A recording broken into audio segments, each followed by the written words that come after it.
วันนี้วันที่ 11 เดือน 1 ปี 2026 ตรงกับแรม8 ค่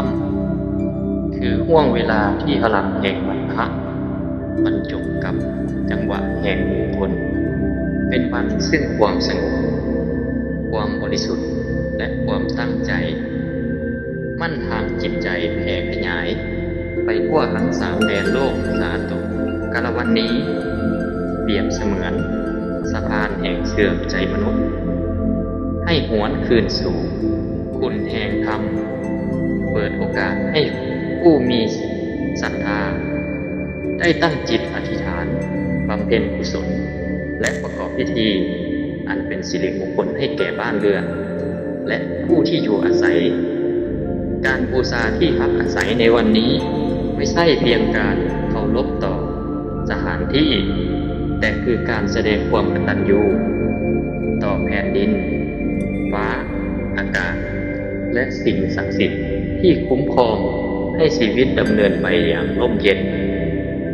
เป็นการตั้งต้นพลังดีให้แก่เรือนกายและเรือนใจที่บริสุทธิ์สว่างมั่นคงพร้อมรับความเจริญความอุดมและความสงบสุขที่จะหลั่งไหลเข้ามาในวันคืนเบื้องหน้าด้วยอานิสงส์แห่งวันพระแรม8 ค่ำนี้ขอให้การทำบุญการสวดบูชาและการตั้งจิตที่บริสุทธิ์เป็นดั่งแสงที่ประทีปนำทางให้ชีวิตและบ้านเรือนเปี่ยมไปด้วยสิริมงคลปราศจากโรคเคราะห์ภัยและดำรงอยู่กายใต้ร่มเย็นเป็นสุขตลอดไปในห่วงการอันละเอียดอ่อนนี้การกระทำทุกการที่เกิดจากจิตอันประสงค์และตั้งมั่นเปรียบเสมือนการหว่านเมล็ดพันธุ์แห่งความดีลงสู่พื้นดินแห่งชีวิตบ้านเรือนซึ่งเป็นที่พักพิงของกายและใจเมื่อได้รับการบูชาด้วยความเคารพและเจรจาอันบริสุทธิ์ย่อมแปรเปลี่ยนเป็นพื้นที่แห่งพลังอันอ่อนโยนคอยหล่อเลี้ยงผู้คนที่อยู่อาศัยให้มีความร่มเย็นปลอดภัยและอบอ้อมโดยความเมตตาวันนี้จึงมิใช่เพียงวันแห่งพิธีกรรมหากแต่เป็นวันแห่งการตั้งรากของความดีให้ฝังลึกอยู่ในทุกมุมเรือนทุกลมหายใจและทุกความคิดการทำบุญในวันพระแรม8 ค่ำเส้นนี้เปรียบได้กับการสำลักสิ่งที่หม่นมัวให้กลับคืนสู่ความโปร่งใสเป็นโอกาสให้ผู้ศรัทธาได้เปลี่ยนวางสิ่งค้างคาในใจทั้งความกังวลความทุกข์และความไม่สมดุลที่ผ่านมาแล้วเติมเต็มพื้นที่ว่างนั้นด้วยสติปัญญาและความตั้งใจอันงดงามเสียงสวดเสียงระทึกถึงคุณพระรัตนตรัยและแรงศรัทธาที่เปล่งออกมาจากใจยอมสั่นสะเทือนถึงระดับพลังที่มองไม่เห็นเกิดเป็นเกราะแห่งบุญกุศลคุ้มครองทั้งผู้อยู่และผู้มาเยือนกาลวันนี้ยังเหมาะแก่การอธิษฐานขอให้บ้านเรือนเป็นแห่งรวมของความสามัคคีให้ที่ก้าวเข้ามาพบแต่ความอบอุ่น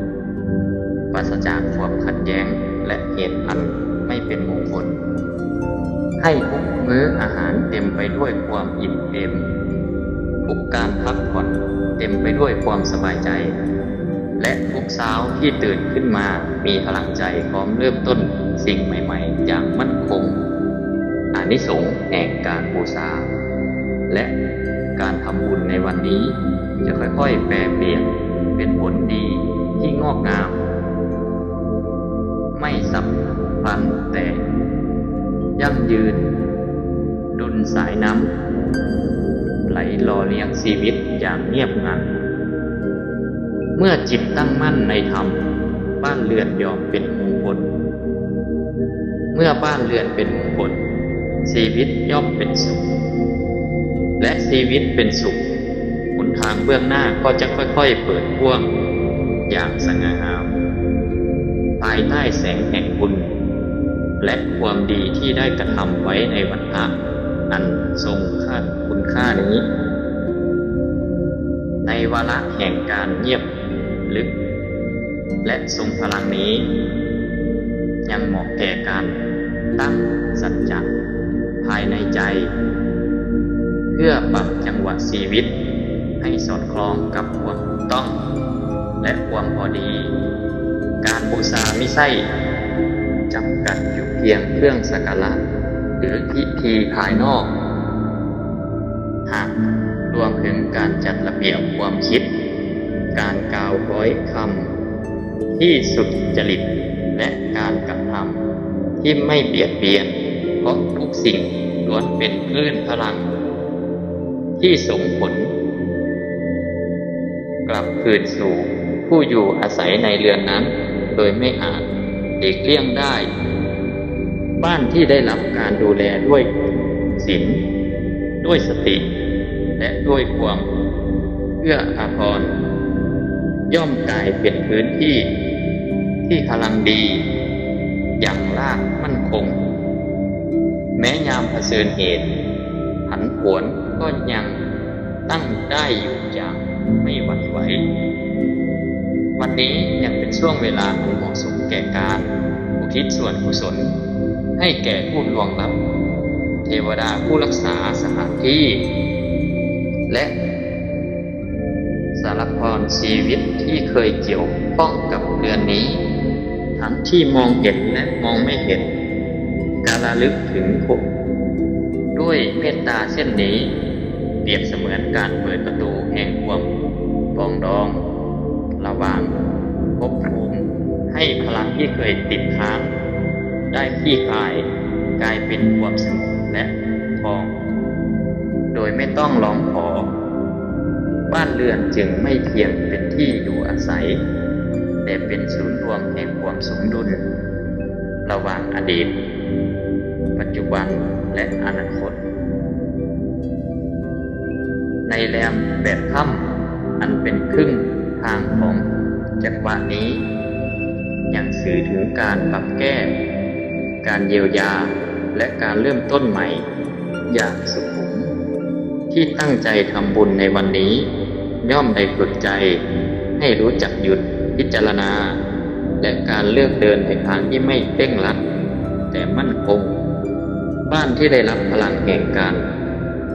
ปล่อยคว้างเช่นนี้จะส่งเสริมให้ผู้อยู่อาศัยมีสติยามตัดสินใจมีปัญญายามเผชิญปัญหาและความอ่อนโยนยามอยู่ร่วมกันอานิสงส์แห่งวันพระ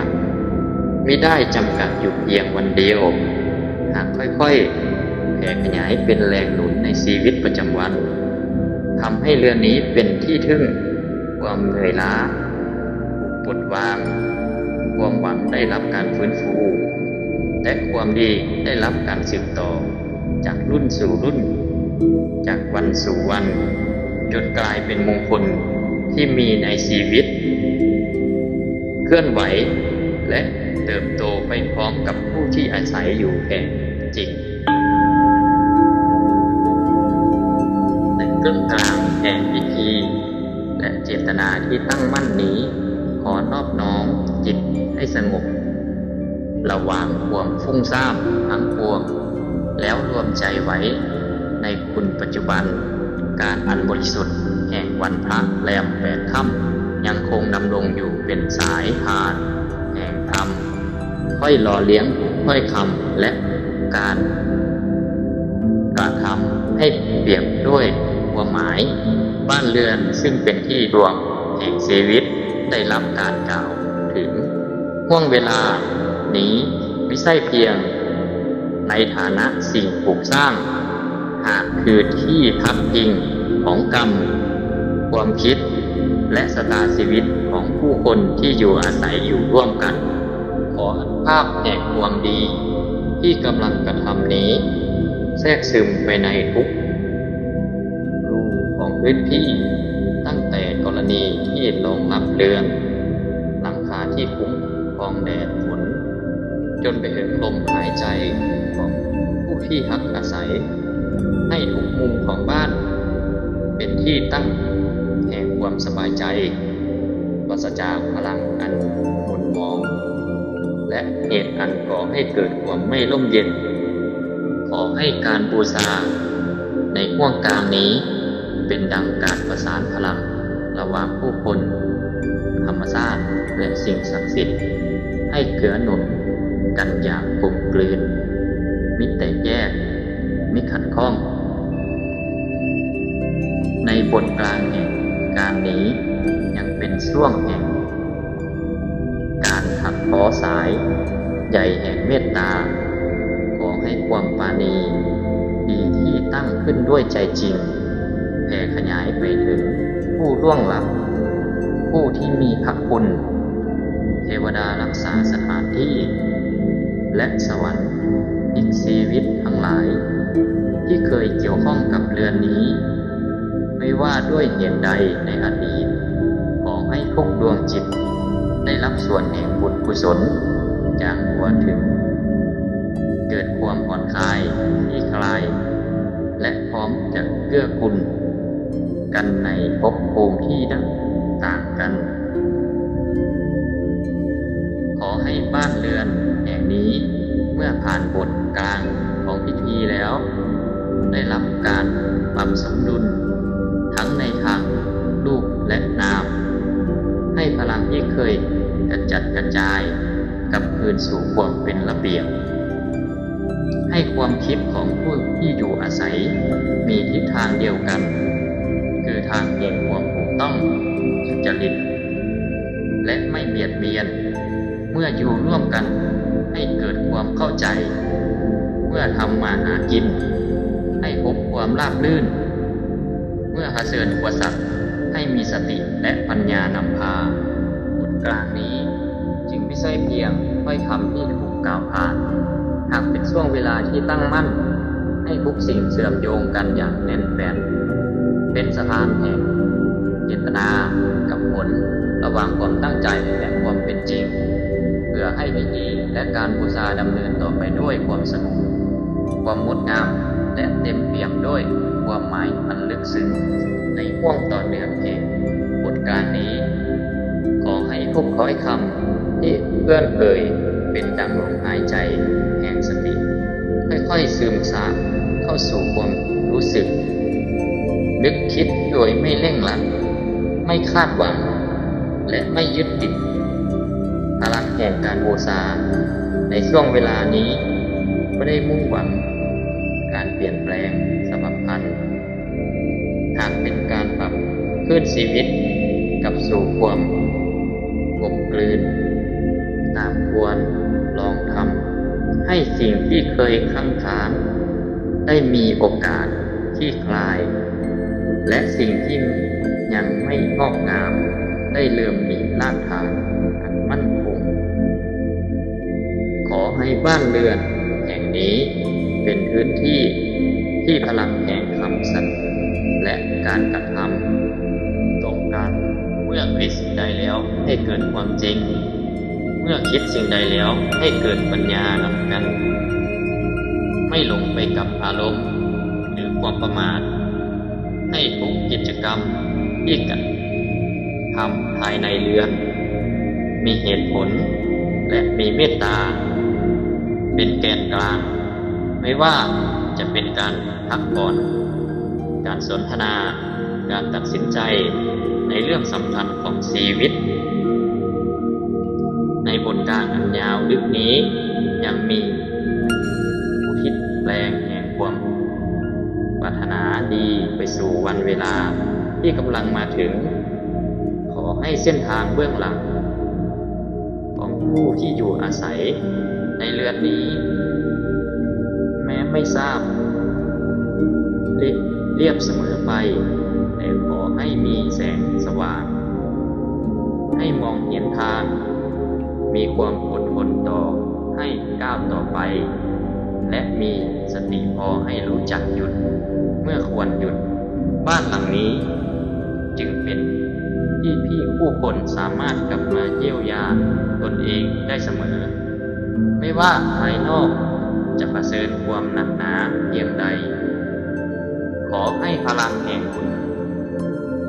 นี้ทำหน้าที่เป็นแกนกลางของพิธี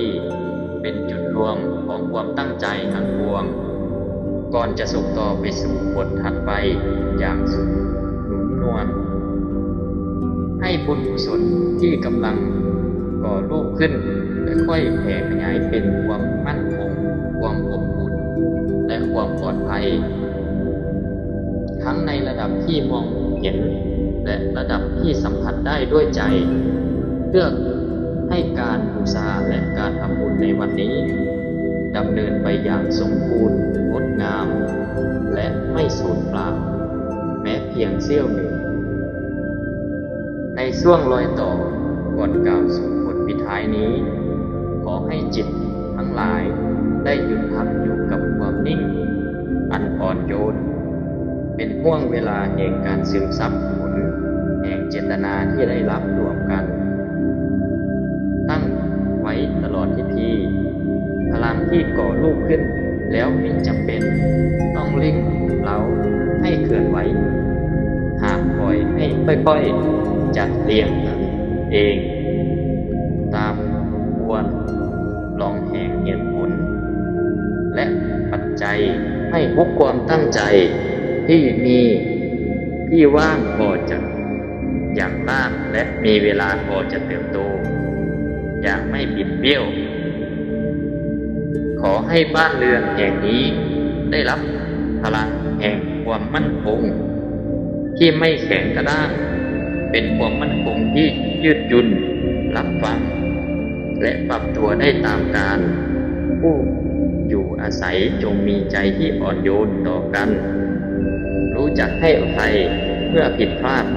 และรู้จักรักษามอบขอบเขตเมื่อจำเป็นให้ความสัมพันธ์ภายในเรือนนี้เป็นไปด้วยความเข้าใจมากกว่าการเอาชนะและด้วยความร่วมมือมากกว่าการแบ่งแยกในวาระก่อนจบพิธีนี้ยังขอให้พลังแห่งบุญกุศลที่ได้ก่อขึ้นเป็นเสมือนรากฐานเงียบๆค่อยรองรับชีวิตในยามที่ไม่มั่นใจให้เมื่อเผชิญการเปลี่ยนแปลงจะไม่หวั่นไหวจนหลงผิดและเมื่อพบความสำเร็จจะไม่หลงละเลงจนลืมตนบ้านเรือนจงเป็นที่เตือนใจให้กับสู่ความพอดีและเป็นที่ฟื้นคืนกำลังใจอย่างอ่อนล้าในช่วงเวลานี้เป็นการรวบรวมพลังสุดท้ายก่อนส่งต่อไปสู่บทปิดท้าย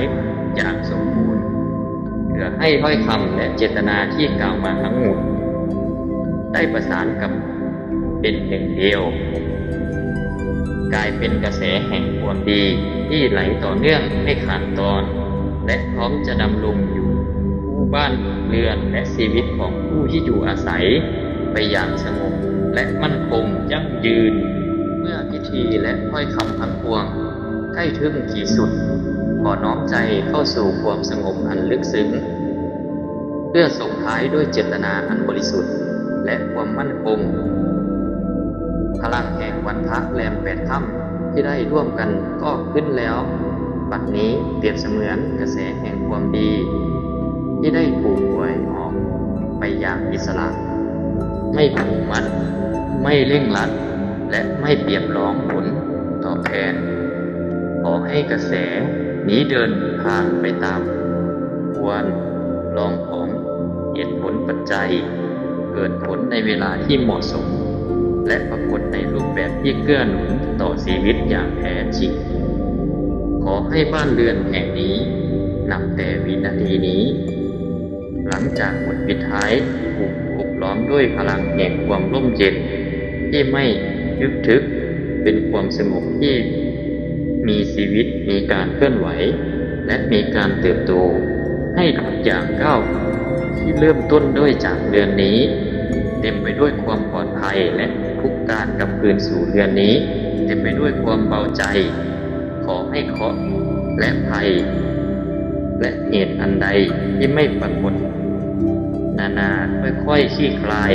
ออกไปโดยไม่ต้องปะทะไม่ต้องฝืนและไม่ทิ้งร่องรอย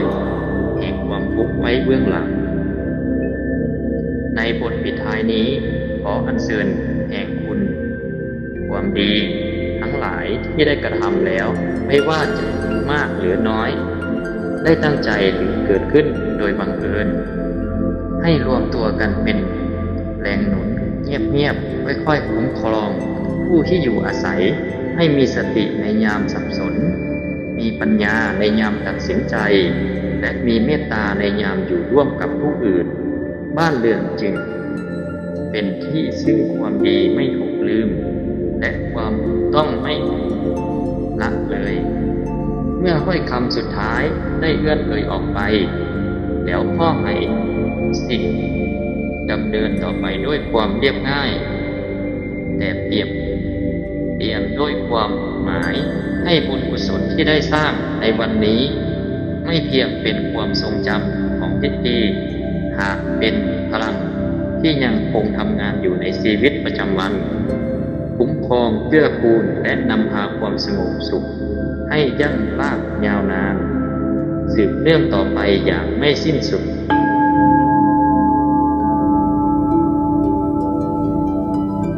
เมื่อบทปิดท้ายได้คลี่คลายลงแล้วขอให้ความเงียบที่ตามมาไม่ใช่ความว่างเปล่าหากเป็นความสงบที่เต็มไปด้วยพลังอันอ่อนลึกเป็นช่วงเวลาที่ทุกถ้อยคำได้หยุดทำหน้าที่ของเสียงและเริ่มทำหน้าที่ของแรงสั่นสะเทือนภายในพลังแห่งเจตนาที่ได้สั่งสมมาตลอดพิธีจะค่อยๆแทรกซึมเข้าไปในวิถีชีวิตอย่างแนบเนียนไม่ปรากฏเป็นรูปธรรมสับไว้ไม่ค่อยทำงานอย่างสม่ำเสมอดุจเงาที่ไม่ทอดทิ้งผู้เดินทางขอให้บ้านเรือนแห่งนี้หลังจากพิธีสิ้นลงแล้วกลายเป็นพื้นที่ที่การเวลาไม่ทำลายคุณค่าหากยิ่งอยู่ยิ่งนานยิ่งสะสมความหมายทุกเสียงหัวเราะทุกเสียงเงียบและทุกการเรียนรู้ที่เกิดขึ้นภายในเรือนนี้จงรับการอบด้วยพลังแห่งความเข้าใจและความอดทนให้ความผิดพลาดกลายเป็นให้ความสำเร็จกลายเป็นแรงบันดาลใจและให้ความธรรมดาในแต่ละวันกลายเป็นความสุขที่สัมพันธ์ได้จริงขอให้ผู้ที่อยู่อาศัยในภายใต้หลังคานี้มีหัวใจที่ไม่แห้งแล้งต่อความดีแม้โลกภายนอกจะเปลี่ยนแปลงรวดเร็วเพียงใดขอให้ยังรักษาความจริงใจและความสุจริตและความเมตตาไว้เป็นหลักเมื่อเผชิญความไม่แน่นอนขอให้มีใจมั่นคงพอที่จะไม่หวั่นไหวเมื่อเผชิญทางเลือกขอให้มีปัญญาพอที่จะเลือกสิ่งที่ไม่สร้างเงื่อนไขแห่งทุกข์ภายหน้าอานิสงส์แห่งบุญกุศลที่ได้ร่วมสร้างกันมาในวันนี้ขอให้เป็นเสมือนเสบียงทางใจที่ไม่ร่อยรอใช้ได้ในยามแข็งแกร่งและยิ่งสำคัญยามอ่อนแรงในวันที่ไม่สมบูรณ์ก็ยังมีแรงใจพอจะก้าวต่อไปอย่างไม่สิ้นหวังบ้านเรือนจงเป็นจุดตั้งต้นของฟื้นฟูไม่ว่าชีวิตจะผ่านเรื่องราวใดมาให้เมื่อกลับมาถึงที่แห่งนี้หัวใจได้พักและจิตใจได้ทบทวนตนเองอย่างซื่อตรงสุดท้ายนี้ขอให้พิธีและถ้อยคำทั้งหมดที่ได้กล่าวมานี้ไม่ได้จบลงเพียงในขอบเขตของวันและเวลาแต่สืบเนื่องเป็นคุณค่าในระยะยาวให้ความดีที่ได้กระทำแล้วยังคงแผ่ผลจากเงียบงันแต่มั่นคงดำรงอยู่ผู้บ้านเรือนผู้อยู่อาศัยและผู้เส้นทางชีวิตต่อไปอย่างงดงาม โดยไม่ต้องอาศัยการกล่าวซ้ำไม่ต้องรอการยืนยันและไม่ต้องหวังสิ่งใดตอบแทนนอกจากความสงบที่ค่อยๆงอกงามขึ้นภายในอย่างแท้จริงขออนุภาพแห่งวันพระและบุญกุศลทั้งปวงที่ได้กระทำแล้วจงหลอมรวมเป็นพลังแห่งความร่มเย็นคุ้มครองบ้านเรือนและผู้ที่อยู่อาศัยให้ปลอดภัยจากเคราะห์ภัยมิติปัญญาและความเมตตานำทางชีวิตให้ทุกอย่างก้าวเริ่มต้นด้วยความถูกต้องและการกลับคืนเต็มไปด้วยความสุขนับแต่บัดนี้ไปและตลอดไปด้วยสาธุเปิดโอกาสให้ผู้มีศรัทธาได้ตั้งจิตอธิษฐานบำเพ็ญกุศลและประกอบพิธีอันเป็นสิริมงคลให้แก่บ้านเรือนและผู้ที่อยู่อาศัยการบูชาที่พักอาศัยในวันนี้ไม่ใช่เพียงการเคารพต่อสถานที่แต่คือการแสดงความกตัญญูต่อแผ่นดินฟ้าอากาศและสิ่งศักดิ์สิทธิ์ที่คุ้มครองให้ชีวิตดำเนินไปอย่างร่มเย็นเป็นการตั้งต้นพลังดีให้แก่เรือนกายและเรือนใจที่บริสุทธิ์สว่างมั่นคงพร้อมรับความเจริญความอุดมและความสงบสุขที่จะหลั่งไหลเข้ามาในวันคืนเบื้องหน้าด้วยอานิสงส์แห่งวันพระแรม8 ค่ำนี้ขอให้การทำบุญการสวดบูชาและการตั้งจิตที่บริสุทธิ์เป็นดั่งแสงที่ประทีปนำทางให้ชีวิตและบ้านเรือนเปี่ยมไปด้วยสิริมงคลปราศจากโรคเคราะห์ภัยและดำรงอยู่กายใต้ร่มเย็นเป็นสุขตลอดไปในห่วงการอันละเอียดอ่อนนี้การกระทำทุกการที่เกิดจากจิตอันประสงค์และตั้งมั่นเปรียบเสมือนการหว่านเมล็ดพันธุ์แห่งความดีลงสู่พื้นดินแห่งชีวิตบ้านเรือนซึ่งเป็นที่พักพิงของกายและใจเมื่อได้รับการบูชาด้วยความเคารพและเจรจาอันบริสุทธิ์ย่อมแปรเปลี่ยนเป็นพื้นที่แห่งพลังอันอ่อนโยนคอยหล่อเลี้ยงผู้คนที่อยู่อาศัยให้มีความร่มเย็นปลอดภัยและอบอ้อมโดยความเมตตาวันนี้จึงไม่ใช่เพียงวันแห่งพิธีกรรมหากแต่เป็นวันแห่งการตั้งรากของความดีให้ฝังลึกอยู่ในทุกมุมเรือนทุกลมหายใจและทุกความคิดการทำบุญในวันพระแรม8 ค่ำเส้นนี้เปรียบได้กับการสำลักสิ่งที่หม่นมัวให้กลับคืนสู่ความโปร่งใสเป็นโอกาสให้ผู้ศรัทธาได้เปลี่ยนวางสิ่งค้างคาในใจทั้งความกังวลความทุกข์และความไม่สมดุลที่ผ่านมาแล้วเติมเต็มพื้นที่ว่างนั้นด้วยสติปัญญาและความตั้งใจอันงดงามเสียงสวดเสียงระลึกถึงคุณพระรัตนตรัยและแรงศรัทธาที่เปล่งออกมาจากใจยอมสั่นสะเทือนถึงระดับพลังที่มองไม่เห็นเกิดเป็นเกาะแห่งบุญกุศลคุ้มครองทั้งผู้อยู่และผู้มาเยือนกาลวันนี้ยังเหมาะแก่การอธิษฐานขอให้บ้านเรือนเป็นแห่งรวมของความสามัคคีให้ที่ก้าวเข้ามาพบแต่ความอบอุ่นปราศจากความขัดแย้งและเหตุอันไม่เป็นมงคลให้ทุกมื้ออาหารเต็มไปด้วยความอิ่มเอมทุกการพักผ่อนเต็มไปด้วยความสบายใจและทุกเช้าที่ตื่นขึ้นมามีพลังใจพร้อมเริ่มต้นสิ่งใหม่ๆอย่างมั่นคง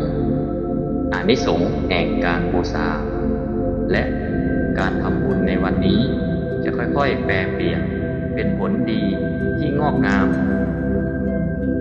ไม่สับพลันแต่ยั่งยืน ดุลสายน้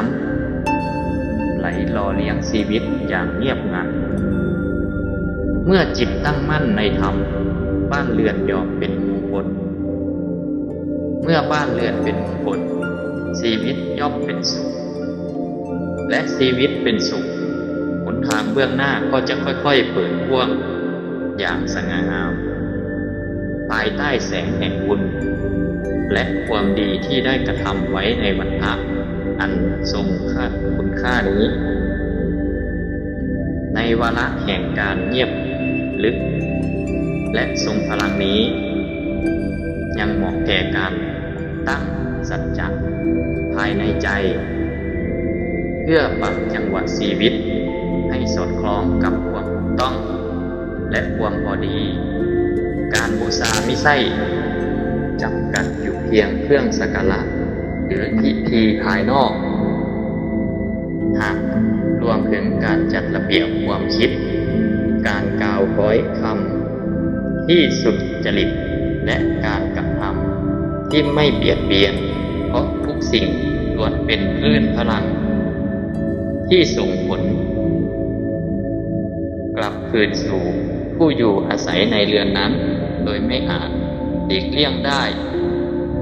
บ้านที่ได้รับการดูแลด้วยศีลด้วยสติและด้วยความเอื้ออาทรย่อมกลายเป็นพื้นที่ที่พลังดีอย่างรากมั่นคงแม้ยามเผชิญเหตุผันผวนก็ยังตั้งได้อยู่อย่างไม่หวั่นไหววันนี้ยังเป็นช่วงเวลาเหมาะสมแก่การอุทิศส่วนกุศลให้แก่ผู้ล่วงลับเทวดาผู้รักษาสถานที่และสารพรชีวิตที่เคยเกี่ยวข้องกับเรือนนี้ทั้งที่มองเห็นและมองไม่เห็นการระลึกถึงผู้ด้วยเมตตาเช่นนี้เปรียบเสมือนการเปิดประตูแห่งความปรองดองระหว่างภพภูมิให้พลังที่เคยติดค้างได้คลี่คลายกลายเป็นความสงบและทองโดยไม่ต้องร้องขอบ้านเรือนจึงไม่เพียงเป็นที่อยู่อาศัยแต่เป็นศูนย์รวมแห่งความสมดุลระหว่างอดีตปัจจุบันและอนาคตในแรม8 ค่ำอันเป็นครึ่งทางของจักรวาลนี้ยังสื่อถึงการปรับแก้การเยียวยาและการเริ่มต้นใหม่อย่างสุขุมที่ตั้งใจทำบุญในวันนี้ย่อมได้ฝึกใจให้รู้จักหยุดพิจารณาและการเลือกเดินในทางที่ไม่เร่งรัดแต่มั่นคงบ้านที่ได้รับพลังแห่งการปล่อยกว้างเช่นนี้จะส่งเสริมให้ผู้อยู่อาศัยมีสติยามตัดสินใจมีปัญญายามเผชิญปัญหาและความอ่อนโยนยามอยู่ร่วมกันอานิสงส์แห่งวันพระมิได้จำกัดอยู่เพียงวันเดียวหากค่อยๆแผ่ขยายเป็นแรงหนุนในชีวิตประจำวันทำให้เรือนนี้เป็นที่ทึ่งความเหนื่อยล้าปลดวางความหวังได้รับการฟื้นฟูและความดีได้รับการสืบต่อจากรุ่นสู่รุ่นจากวันสู่วันจนกลายเป็นมงคลที่มีในชีวิตเคลื่อนไหวและเติบโตไปพร้อมกับผู้ที่อาศัยอยู่แห่งจริงในเบื้องกลางแห่งพิธีและเจตนาที่ตั้งมั่นนี้ขอนอบน้อมจิตให้สงบระวางความฟุ้งซ่านทั้งปวงแล้วรวมใจไว้ในคุณปัจจุบันการอันบริสุทธิ์แห่งวันพระแรม8 ค่ำยังคงดำรงอยู่เป็นสายทานแห่งธรรมค่อยหล่อเลี้ยงค่อยคำและการกระทำให้เปรียบด้วยความหมายบ้านเรือนซึ่งเป็นที่รวมแห่งชีวิตได้รับการกล่าวถึง ห่วงเวลานี้ไม่ใช่เพียงในฐานะสิ่งปลูกสร้าง หากคือที่พักพิงของกรรม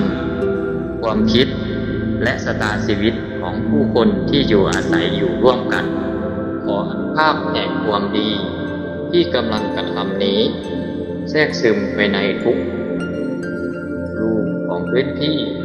ตั้งแต่กรณีที่รองรับเรือนหลังคาที่คุ้มครองแดดฝนจนไปถึงลมหายใจของผู้ที่พักอาศัยให้ทุกมุมของบ้านเป็นที่ตั้งแห่งความสบายใจปราศจากพลังอันหม่นหมองและเหตุอันก่อให้เกิดความไม่ร่มเย็นขอให้การบูชาในห่วงกลางนี้เป็นดังการประสานพลังระหว่างผู้คนธรรมชาติและสิ่งศักดิ์สิทธิ์ให้เกื้อหนุนกันอย่างกลมกลืนมิแตกแยกมิขัดข้องในบทกลางแห่งการนี้ยังเป็นช่วงแห่งการขับพ้อสายใหญ่แห่งเมตตาขอให้ความปราณี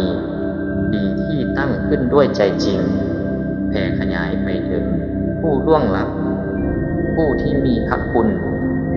เทวดารักษาสถานที่และสวรรค์อีกชีวิตทั้งหลายที่เคยเกี่ยวข้องกับเรือนนี้ไม่ว่าด้วยเหตุใดในอดีตขอให้ทุกดวงจิตได้รับส่วนแห่งบุญกุศลอย่างทั่วถึงเกิดความผ่อนคลายคลี่คลายและพร้อมจะเกื้อกูลกันในภพภูมิที่ต่างกันขอให้บ้านเรือนแห่งนี้เมื่อผ่านบทกลางของพิธีแล้วได้รับการปรับสมดุลทั้งในทางรูปและนามให้พลังที่เคยกระจัดกระจายกลับคืนสู่ความเป็นระเบียบให้ความคิดของผู้ที่อยู่อาศัยมีทิศทางเดียวกันคือทางแห่งความถูกต้องสุจริตและไม่เบียดเบียนเมื่ออยู่ร่วมกันให้เกิดความเข้าใจเมื่อทำมาหากินให้พบความราบรื่นเมื่อเผชิญอุปสรรคให้มีสติและปัญญานำพาบทกลางนี้จึงไม่ใช่เพียงถ้อยคำที่ถูกกล่าวผ่านหากเป็นช่วงเวลาที่ตั้งมั่นให้ทุกสิ่งเชื่อมโยงกันอย่างแน่นแฟ้นเป็นสะพานแห่งเจตนากับผลระหว่างความตั้งใจและความเป็นจริงเพื่อให้พิธีและการบูชาดำเนินต่อไปด้วยความสงบความงดงามและเต็มเปี่ยมด้วยความหมายอันลึกซึ้งในห่วงต่อเนื่องแห่งบทการนี้ขอให้ทุกถ้อยคำที่เอื้อนเอ่ยเป็นดังลมหายใจแห่งสติค่อยๆซึมซาบเข้าสู่ความรู้สึกนึกคิดโดยไม่เร่งรัดไม่คาดหวังและไม่ยึดติดพลังแห่งการบูชาในช่วงเวลานี้ไม่ได้มุ่งหวังการเปลี่ยนแปลงสภาพพันธุ์หากเป็นการปรับขึ้นชีวิตกับสู่ความกลมกลืนตามควรลองทำให้สิ่งที่เคยค้างคานได้มีโอกาสที่คลายและสิ่งที่ยังไม่งอกงามได้เริ่มมีรากฐานอันมั่นคงขอให้บ้านเรือนแห่งนี้เป็นพื้นที่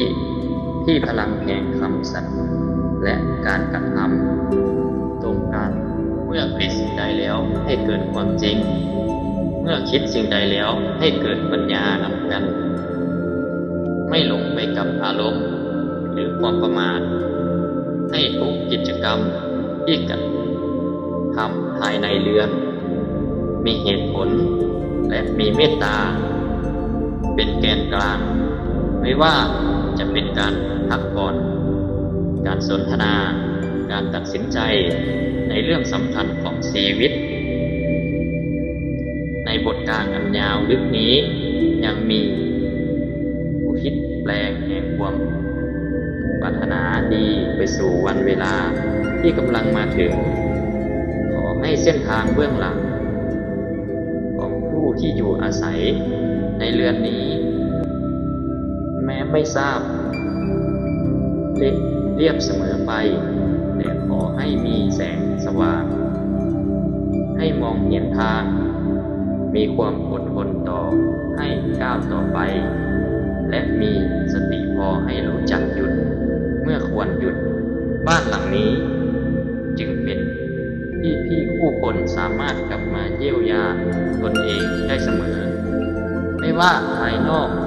จะเผชิญความหนักหนาเพียงใดขอให้พลังแห่งบุญนี้ทำหน้าที่เป็นแกนกลางของทิศดีเป็นจุดรวมของความตั้งใจทั้งปวงก่อนจะส่งต่อไปสู่บทถัดไปอย่างหนุ่มนวลให้บุญกุศลที่กำลังก่อรูปขึ้นค่อยๆแผ่ขยายเป็นความมั่นคงความอบอุ่นและความปลอดภัยทั้งในระดับที่มองเห็นและระดับที่สัมผัสได้ด้วยใจเพื่อให้การบูชาและการทำบุญในวันนี้ดำเนินไปอย่างสมบูรณ์งดงามและไม่สูญเปล่าแม้เพียงเสี้ยวหนึ่งในช่วงรอยต่อก่อนกล่าวสู่บทปิดท้ายนี้ขอให้จิตทั้งหลายได้หยุดพักอยู่กับความนิ่งอันอ่อนโยนเป็นห่วงเวลาแห่งการซึมซับผลแห่งเจตนาที่ได้รับรวมกันตั้งไว้ตลอดพิธีพลังที่ก่อรูปขึ้นแล้วมิจำเป็นต้องเร่งเร้าให้เคลื่อนไหวหากปล่อยให้ค่อยๆจัดเรียงเองตามควรลองแห่งเหตุผลและปัจจัยให้ทุกความตั้งใจที่มีที่ว่างพอจะอย่างมากและมีเวลาพอจะเติบโตอย่างไม่บิดเบี้ยวขอให้บ้านเรือนแห่งนี้ได้รับพลังแห่งความมั่นคงที่ไม่แข็งกระด้างเป็นความมั่นคงที่ยืดหยุ่นรับฟังและปรับตัวได้ตามกาลผู้อยู่อาศัยจงมีใจที่อ่อนโยนต่อกันรู้จักให้อภัยเมื่อผิดพลาดและรู้จักรักษามอบขอบเขตเมื่อจำเป็นให้ความสัมพันธ์ภายในเรือนนี้เป็นไปด้วยความเข้าใจมากกว่าการเอาชนะและด้วยความร่วมมือมากกว่าการแบ่งแยกในวาระก่อนจบพิธีนี้ยังขอให้พลังแห่งบุญกุศลที่ได้ก่อขึ้นเป็นเสมือนรากฐานเงียบๆค่อยรองรับชีวิตในยามที่ไม่มั่นใจให้เมื่อเผชิญการเปลี่ยนแปลงจะไม่หวั่นไหวจนหลงคิดและเมื่อพบความสำเร็จจะไม่หลงละเลยจนลืมตนบ้านเรือนจงเป็นที่เตือนใจให้กับสุขความพอดีและเป็นที่ฟื้นคืนกำลังใจอย่างอ่อนล้าในช่วงเวลานี้เป็นการรวบรวมพลังสุดท้ายก่อนส่งต่อไปบทปิดท้ายอย่างสมบูรณ์เพื่อให้ถ้อยคำและเจตนาที่กล่าวมาทั้งหมดได้ประสานกับเป็นหนึ่งเดียวกลายเป็นกระแสแห่งความดีที่ไหลต่อเนื่องไม่ขาดตอนและพร้อมจะดำรงอยู่ผู้บ้านเรือนและชีวิตของผู้ที่อยู่อาศัยไปอย่างสงบและมั่นคงยั่งยืนเมื่อพิธีและถ้อยคำทั้งปวงใกล้ถึงที่สุดขอน้อมใจเข้าสู่ความสงบอันลึกซึ้งเพื่อส่งท้ายด้วยเจตนาอันบริสุทธิ์และความมั่นคงพลังแห่งวันพระแรม8 ค่ำที่ได้ร่วมกันก็ขึ้นแล้วบัดนี้เปรียบเสมือนกระแสแห่งความดีที่ได้ถูกปล่อยออกไปอย่างอิสระไม่ผูกมัดไม่เร่งรัดและไม่เปรียบรองผลตอบแทนขอให้กระแสนี้เดินทางไปตามควรลองของเหตุผลปัจจัยเกิดผลในเวลาที่เหมาะสมและปรากฏในรูปแบบที่เกื้อหนุนต่อชีวิตอย่างแท้จริงขอให้บ้านเรือนแห่งนี้นับแต่วินาทีนี้หลัง องจากบทปิดท้ายถูกอบล้อมด้วยพลังแห่งความร่มเย็นที่ไม่ทึบทึกเป็นความสงบที่มีชีวิตมีการเคลื่อนไหวและมีการเติบโตให้ทุกอย่างก้าว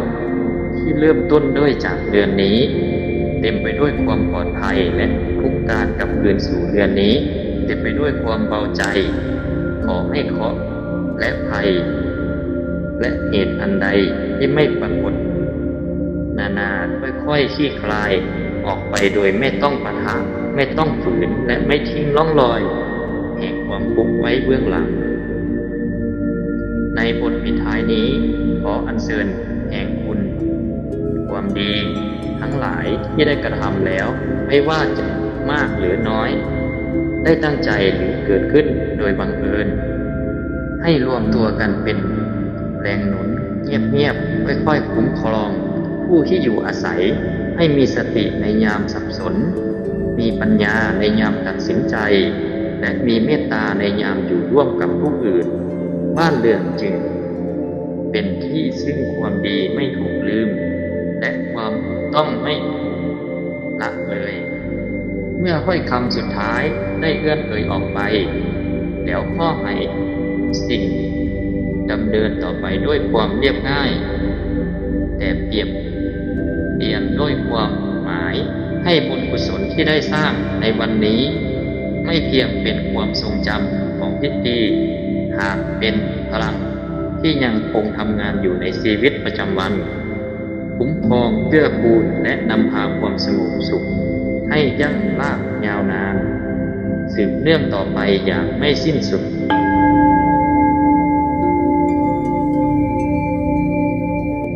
เมื่อบทปิดท้ายได้คลี่คลายลงแล้วขอให้ความเงียบที่ตามมาไม่ใช่ความว่างเปล่าหากเป็นความสงบที่เต็มไปด้วยพลังอันร้อนลึกเป็นช่วงเวลาที่ถ้อยคำได้หยุดทำหน้าที่ของเสียงและเริ่มทำหน้าที่ของแรงสั่นสะเทือนภายในพลังแห่งเจตนาที่ได้สั่งสมมาตลอดพิธีจะค่อยๆแทรกซึมเข้าไปในวิถีชีวิตอย่างแนบเนียนไม่ปรากฏเป็นรูปคำสับไว้ไม่ค่อยทำงานอย่างสม่ำเสมอดุจเงาที่ไม่ทอดทิ้งผู้เดินทางขอให้บ้านเรือนแห่งนี้หลังจากพิธีสิ้นลงแล้วกลายเป็นพื้นที่ที่การเวลาไม่ทำลายคุณค่าหากยิ่งอยู่ยิ่งนานยิ่งสะสมความหมายทุกเสียงหัวเราะทุกเสียงเงียบและทุกการเรียนรู้ที่เกิดขึ้นภายในเรือนนี้จงรับการด้วยพลังแห่งความเข้าใจและความอดทนให้ความผิดพลาดกลายเป็นครูให้ความสำเร็จกลายเป็นแรงบันดาลใจและให้ความธรรมดาในแต่ละวันกลายเป็นความสุขที่สัมผัสได้จริงขอให้ผู้ที่อยู่อาศัยในภายใต้หลังคานี้มีหัวใจที่ไม่แห้งแล้งต่อความดีแม้โลกภายนอกจะเปลี่ยนแปลงรวดเร็วเพียงใดขอให้ยังรักษาความจริงใจและความสุจริตและความเมตตาไว้เป็นหลักเมื่อเผชิญความไม่แน่นอนขอให้มีใจมั่นคงพอที่จะไม่หวั่นไหวเมื่อเผชิญทางเลือกขอให้มีปัญญาพอที่จะเลือกสิ่งที่ไม่สร้างเงื่อนไขแห่งทุกข์ภายหน้าอานิสงส์แห่งบุญกุศลที่ได้ร่วมสร้างกันมาในวันนี้ขอให้เป็นเสมือนเสบียงทางใจที่ไม่ล่อยหลอใช้ได้ในยามแข็งแข็งและยิ่งสำคัญยามอ่อนแรงในวันที่ไม่สมบูรณ์ก็ยังมีแรงใจพอจะก้าวต่อไปอย่างไม่สิ้นหวังบ้านเรือนจงเป็นจุดตั้งต้นของฟื้นฟูไม่ว่าชีวิตจะผ่านเรื่องราวใดมาให้เมื่อกลับมาถึงที่แห่งนี้หัวใจได้พักและจิตใจได้ทบทวนตนเองอย่างซื่อตรงสุดท้ายนี้ขอให้พิธีและถ้อยคำทั้งหมดที่ได้กล่าวมานี้ ไม่ได้จบลงเพียงในขอบเขตของวันและเวลา แต่สืบเนื่องเป็นคุณค่าในระยะยาว ให้ความดีที่ได้กระทำแล้ว ยังคงแผ่ผลอย่างเงียบงันแต่มั่นคงดำรงอยู่คู่บ้านเรือนผู้อยู่อาศัยและผู้เส้นทางชีวิตต่อไปอย่างงดงาม โดยไม่ต้องอาศัยการกล่าวซ้ำไม่ต้องรอการยืนยันและไม่ต้องหวังสิ่งใดตอบแทนนอกจากความสงบที่ค่อยๆงอกงามขึ้นภายในอย่างแท้จริง ขออนุภาพแห่งวันพระและบุญกุศลทั้งปวงที่ได้กระทำแล้วจงหลอมรวมเป็นพลังแห่งความร่มเย็นคุ้มครองบ้านเรือนและผู้ที่อยู่อาศัยให้ปลอดภัยจากเคราะห์ภัยมิติปัญญาและความเมตตานำทางชีวิตให้ทุกอย่างก้าวเริ่มต้นด้วยความถูกต้องและการกลับคืนเต็มไปด้วยความสุขนับแต่บัดนี้ไปและตลอดไปด้วยสาธุ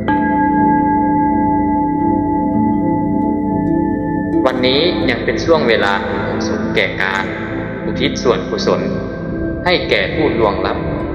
เทวดาผู้รักษาสถานที่และ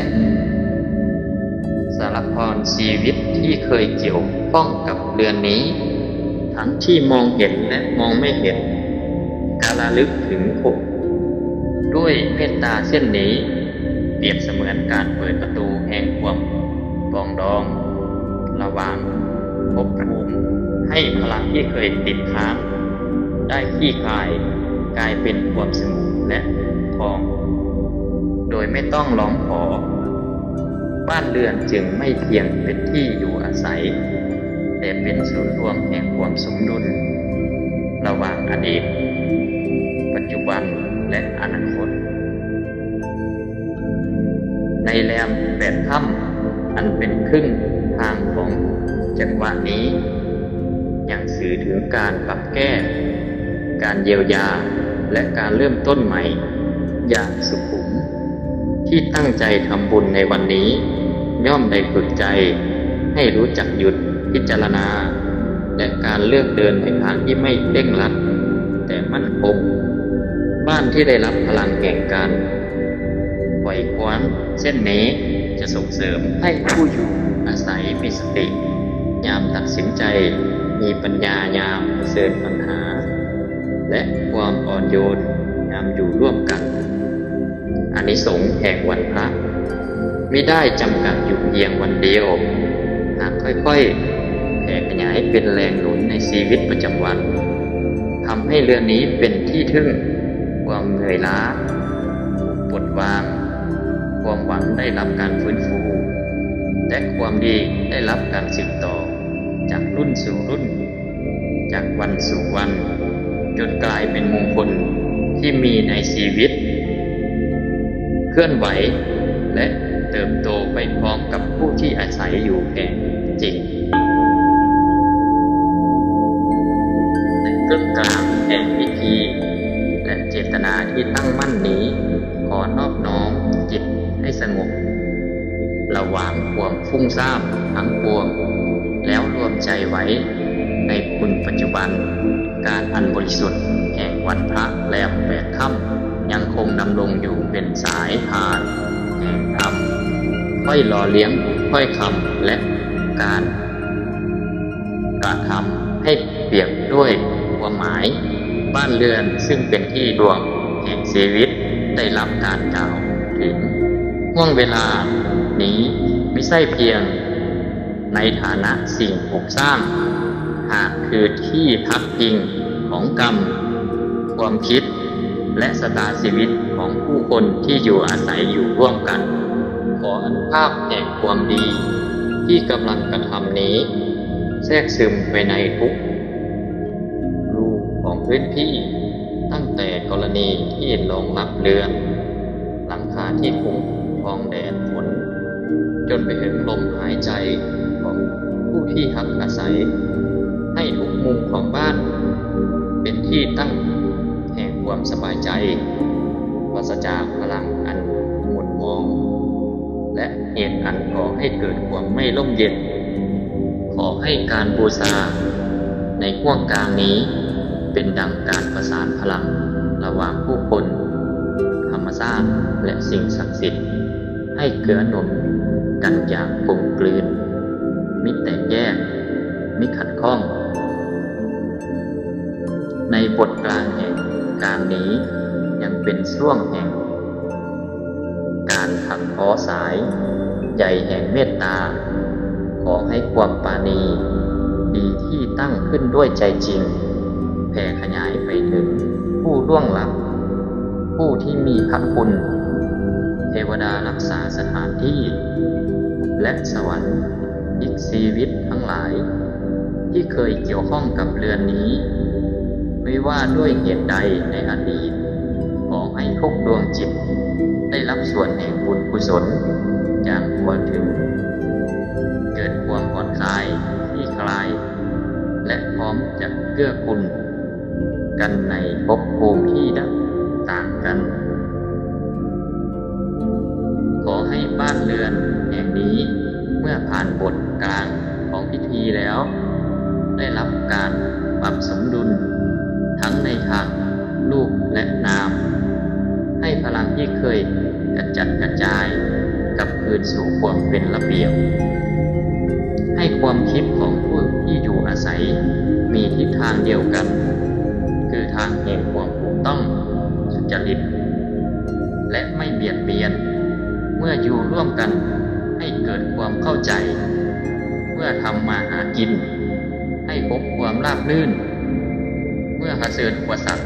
ให้มีสติและปัญญานำพาบทกลางนี้จึงไม่ใช่เพียงถ้อยคำที่ถูกกล่าวผ่านหากเป็นช่วงเวลาที่ตั้งมั่นให้ทุกสิ่งเชื่อมโยงกันอย่างแน่นแฟ้นเป็นสถานแห่งเจตนากับผลระหว่างความตั้งใจและความเป็นจริงเพื่อให้พิธีและการบูชาดำเนินต่อไปด้วยความสงบความงดงามและเต็มเปี่ยมด้วยความหมายอันลึกซึ้งในห่วงต่อเนื่องแห่งบทกลางนี้ขอให้ทุกถ้อยคำที่เอื้อนเอ่ยเป็นดั่งลมหายใจแห่งสติค่อยๆซึมซาบเข้าสู่ความรู้สึกนึกคิดโดยไม่เร่งรัดไม่คาดหวังและไม่ยึดติดพลังแห่งการบูชาในช่วงเวลานี้ไม่ได้มุ่งหวังการเปลี่ยนแปลงสภาพพันธุ์หากเป็นการปรับขึ้นชีวิตกับสู่ความกลมกลืนตามควร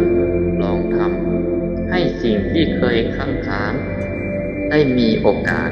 ที่คลายและสิ่งที่ยังไม่งอกงามได้เริ่มมีรากฐานอันมั่นคงขอให้บ้านเรือนแห่งนี้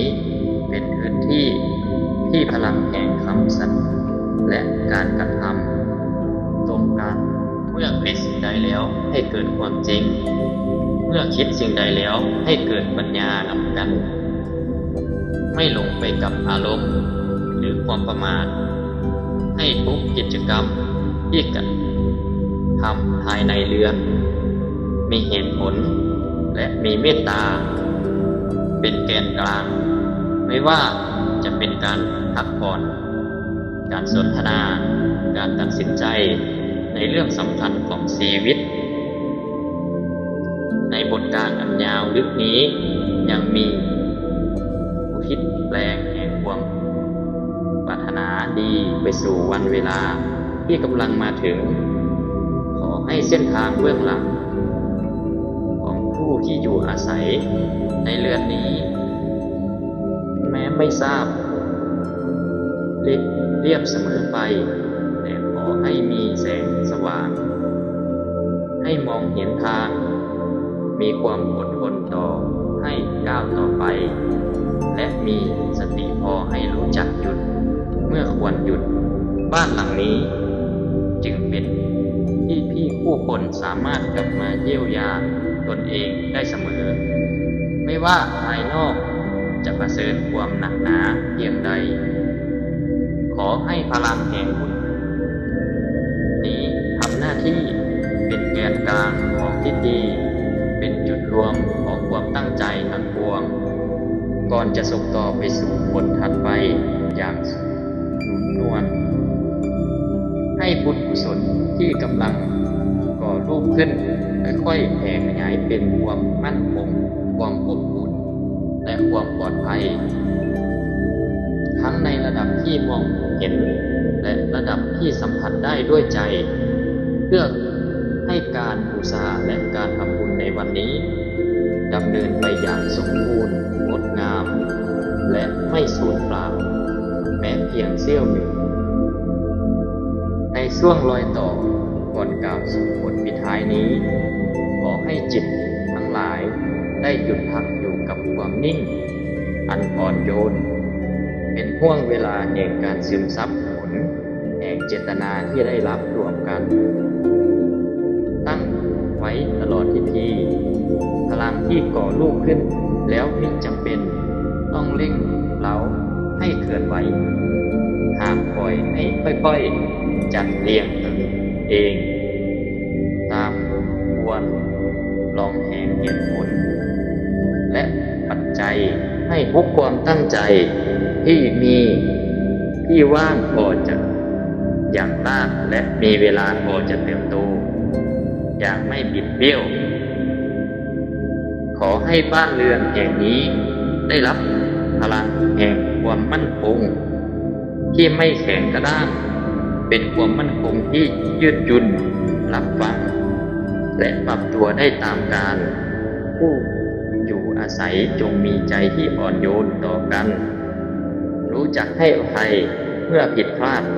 และรู้จักรักษานอกขอบเขตเมื่อจำเป็นให้ความสัมพันธ์ภายในเรือนนี้เป็นไปด้วยความเข้าใจมากกว่าการเอาชนะและด้วยความร่วมมือมากกว่าการแบ่งแยกในวาระก่อนจบพิธีนี้ยังขอให้พลังแห่งบุญกุศลที่ได้ก่อขึ้นเป็นเสมือนรากฐานเงียบ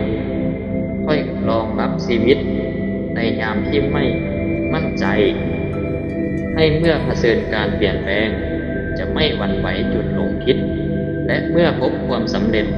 จะไม่หลงละลืมจนลืมตนบ้านเรือนจงเป็นที่เตือนใจให้กับสุขความพอดีและเป็นที่ฟื้นคืนกำลังใจยามอ่อนล้าในช่วงเวลานี้เป็นการรวบรวมพลังสุดท้ายก่อนส่งต่อไปบทปิดท้ายอย่างสมบูรณ์เพื่อให้ถ้อยคำและเจตนาที่กล่าวมาทั้งหมดได้ประสานกับเป็นหนึ่งเดียวกลายเป็นกระแสแห่งความดีที่ไหลต่อเนื่องไม่ขาดตอนและพร้อมจะดำรงอยู่ผู้บ้านเรือนและชีวิตของผู้ที่อยู่อาศัยไปอย่างสงบและมั่นคงยั่งยืนเมื่อพิธีและถ้อยคำทั้งปวงใกล้ถึงขีดสุดขอน้อมใจเข้าสู่ความสงบอันลึกซึ้งเพื่อส่งท้ายด้วยเจตนาอันบริสุทธิ์และความมั่นคงพลังแห่งวันพระแรม8 ค่ำที่ได้ร่วมกันก็ขึ้นแล้วบัดนี้เปรียบเสมือนกระแสแห่งความดีที่ได้ปลูกป่วยออกไปอย่างอิสระไม่ผูกมัดไม่เร่งรัดและไม่เปรียบรองผลตอบแทนขอให้กระแสนี้เดินทางไปตามควรลองของเหตุผลปัจจัยเกิดผลในเวลาที่เหมาะสมและปรากฏในรูปแบบที่เกื้อหนุนต่อชีวิตอย่างแท้จริงขอให้บ้านเรือนแห่งนี้นับแต่วินาทีนี้หลังจากบทปิดท้ายถูกอบล้อมด้วยพลังแห่งความร่มเย็นที่ไม่ทึกเป็นความสงบที่มีชีวิตมีการเคลื่อนไหวและมีการเติบโตให้ทุกอย่างก้าวที่เริ่มต้นด้วยจากเรือนนี้เต็มไปด้วยความปลอดภัยและทุกการกลับคืนสู่เรือนนี้เต็มไปด้วยความเบาใจขอให้เคราะห์และภัยและเหตุอันใดที่ไม่ปรากฏนาค่อยๆคลี่คลายออกไปโดยไม่ต้องปะทะไม่ต้องฝืนและไม่ทิ้งร่องรอยแห่งความทุกข์ไว้เบื้องหลังในบทปิดท้ายนี้ ขออัญเชิญแห่งบุญความดีทั้งหลายที่ได้กระทำแล้วไม่ว่าจะมากหรือน้อย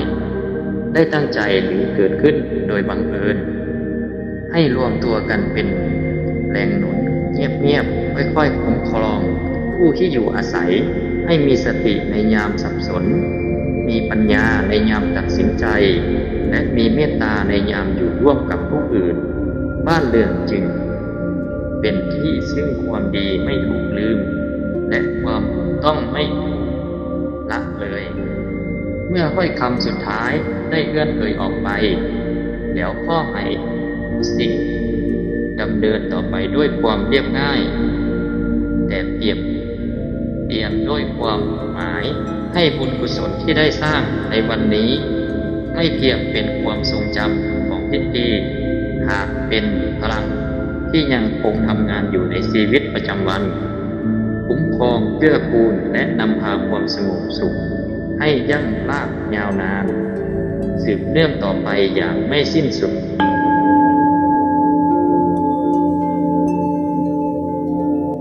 เมื่อบทปิดท้ายได้คลี่คลายลงแล้วขอให้ความเงียบที่ตามมาไม่ใช่ความว่างเปล่าหากเป็นความสงบที่เต็มไปด้วยพลังอันอ่อนลึกเป็นช่วงเวลาที่ทุกถ้อยคำได้หยุดทำหน้าที่ของเสียงและเริ่มทำหน้าที่ของแรงสั่นสะเทือนภายในพลังแห่งเจตนาที่ได้สั่งสมมาตลอดพิธีจะค่อยๆแทรกซึมเข้าไปในวิถีชีวิตอย่างแนบเนียนไม่ปรากฏเป็นรูปธรรมสับไว้ไม่ค่อยทำงานอย่างสม่ำเสมอดุจเงาที่ไม่ทอดทิ้งผู้เดินทางขอให้บ้านเรือนแห่งนี้หลังจากพิธีสิ้นลงแล้วกลายเป็นพื้นที่ที่การเวลาไม่ทำลายคุณค่าหากยิ่งอยู่ยิ่งนานยิ่งสะสมความหมายทุกเสียงหัวเราะทุกเสียงเงียบและทุกการเรียนรู้ที่เกิดขึ้นภายในเรือนนี้จงรับการด้วยพลังแห่งความเข้าใจและความอดทนให้ความผิดพลาดกลายเป็นครูให้ความสำเร็จกลายเป็นแรงบันดาลใจและให้ความธรรมดาในแต่ละวันกลายเป็นความสุขที่สัมพันธ์ได้จริงขอให้ผู้ที่อยู่อาศัยในภายใต้หลังคานี้มีหัวใจที่ไม่แข็งแรงต่อความดีแม้โลกภายนอกจะเปลี่ยนแปลงรวดเร็วเพียงใดขอให้ยังรักษาความจริงใจและความสุจริตและความเมตตา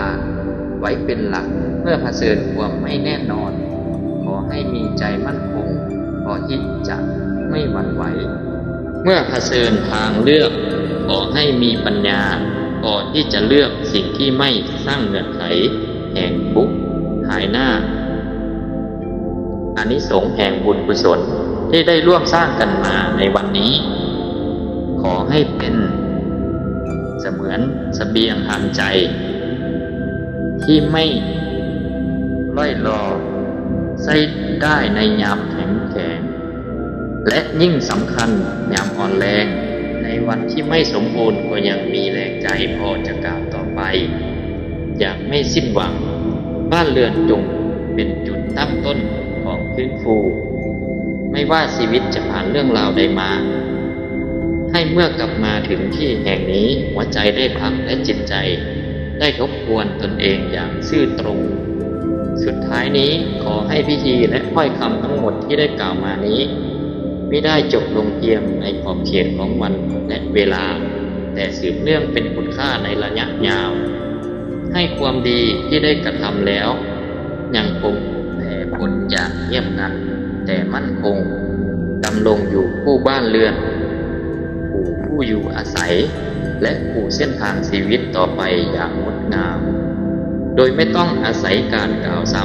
ำไม่ต้องรอการยืนยันและไม่ต้องหวังสิ่งใดตอบแทนนอกจากความสงบที่ค่อยๆงอกงามขึ้นภายในอย่างแท้จริง